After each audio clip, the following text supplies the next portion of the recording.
Welcome to special analysis. నేను రమా మండ్వా. ఈరోజు అనాలిసిస్లో భాగంగా మనం తీసుకోబోతున్న కాన్స్టిట్యున్సీ ఏదంటే మడకశిర.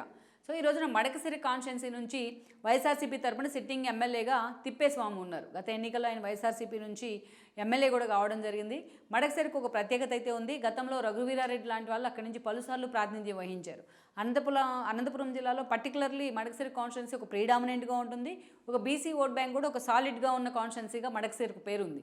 సో అలాంటి కాన్స్టిట్యున్సీ నుంచి ఈరోజు తిప్పేస్వామి అక్కడ ఎమ్మెల్యేగా ఉన్నారు, వైసీపీ తరఫున ఇన్ఛార్జ్గా ఉన్నారు. కానీ జగన్మోహన్ రెడ్డి సిట్టింగ్ల మార్పు పేరుతో చేస్తున్న కార్యక్రమం ఏదైతే ఉందో ఆ కార్యక్రమం ఈరోజు తిప్పేస్వామి మీద కూడా ఎఫెక్ట్ చూపించబోతోందన్న ప్రచారం జరుగుతోంది. ఈరోజు చూసినట్లయితే మడకశిరలో మరో గోరంట్ల మాధవ్ తరహా ప్రయోగానికైతే జగన్మోహన్ రెడ్డి తెరదీయబోతున్నారని కూడా అంటున్నారు.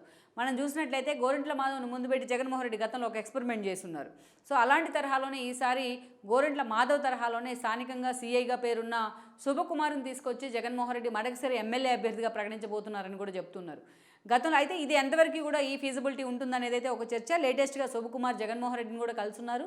మడకశిర నుంచి తాను ఎమ్మెల్యేగా దిగేందుకు కూడా ఆయన సుముఖంగా ఉన్నట్లు జగన్మోహన్ రెడ్డితో ఆ హామీ తీసుకున్నట్లయితే ప్రచారం జరుగుతోంది. గతంలో మనం చూసినట్లయితే గోరంట్ల మాధవ్ కూడా స్థానికంగా సీఐగా ఉన్నారు.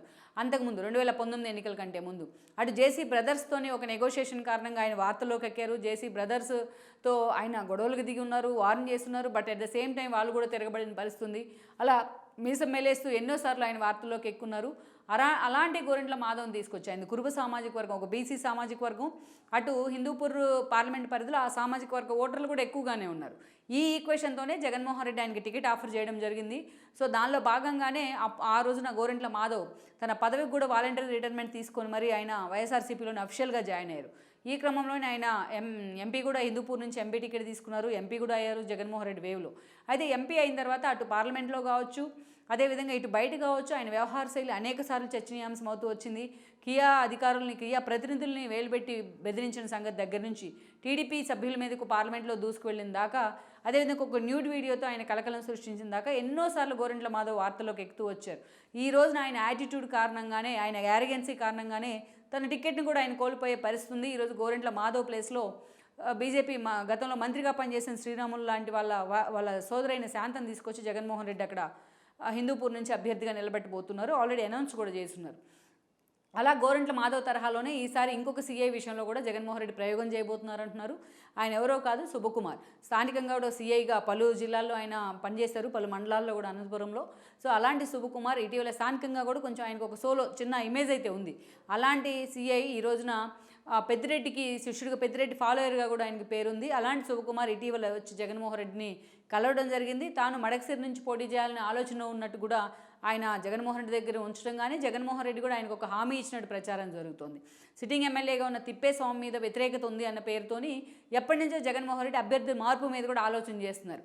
ఇలాంటి సమయంలోనే కరెక్ట్గా శుభకుమార్ పార్టీలోకి ఎంట్రీ ఇచ్చే ప్రయత్నం చేస్తూ ఉన్నారు. అందుకే గోరంట్ల తరహాలోనే ఈరోజు శుభకుమార్ విషయంలో కూడా జగన్మోహన్ రెడ్డి ఒక కొత్త సంచలనానికైతే మడకశిర వేదికగా తెరదీయబోతున్నారని కూడా అంటున్నారు. మరి ఈ పరిణామాలను సిట్టింగ్ ఎమ్మెల్యేగా ఉన్న తిప్పేస్వామి ఎంతవరకు డైజెస్ట్ చేసుకుంటారు? తనను తీసి పక్కన పెడితే ఆయన తిరుగుబాటు నేతగా అయ్యే అవకాశాలు ఎంతవరకు ఉన్నది అయితే ఒక చర్చ. బట్ ఈ రోజున శుభకుమార్ విషయంలో జగన్మోహన్ రెడ్డి ఒక ఎక్స్పెరిమెంట్ చేస్తే అది గోరంట్ల మాధవ్ తరహాలోనే ఒక బెటర్ ఎక్స్పీరియన్స్ అవుతుందా, లేకపోతే వైఎస్ఆర్సీపీ నిజంగానే శుభకుమార్ ద్వారా ఒక ఫీజిబిలిటీ ఉంటుందా అనేది మనం చూడాల్సి ఉంది. ఈ వీడియో మీకు నచ్చినట్లయితే please share, like and subscribe R24 Telugu.